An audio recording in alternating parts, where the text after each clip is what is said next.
બનાવની પ્રાપ્ત પોલીસ સૂત્રીય માહિતી મુજબ અંકલેશ્વર જીઆઈડીસી પોલીસ મથકનો સ્ટાફ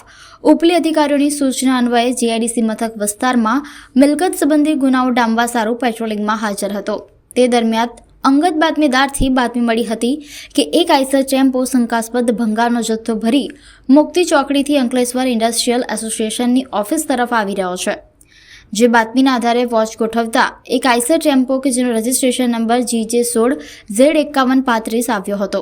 જેમાં ચેક કરતા શંકાસ્પદ ભંગારનો જથ્થો ભરેલ મળી આવ્યો હતો। ટેમ્પોમાં સવાર ટેમ્પો ડ્રાઈવર મહેશ રમાખાન ચૌધરી તેમજ તેની સાથે ગોરખ સોદામા ભારતી, રાજારામ વિક્રમ ભારતી ત્રણેય ઇસમો પાસે ટેમ્પોમાં ભરેલ શંકાસ્પદ ભંગારના જથ્થાના બિલ કે આધાર પુરાવા માંગતા કોઈપણ જાતના આધાર પુરાવા રજૂ ન કરતા આ માલ છળ કપટથી કે ચોરીથી મેળવેલ હોય, જે શંકાના આધારે અંકલેશ્વર જીઆઈડીસી પોલીસે ટેમ્પોમાં મળી આવેલ ભંગારનો જથ્થો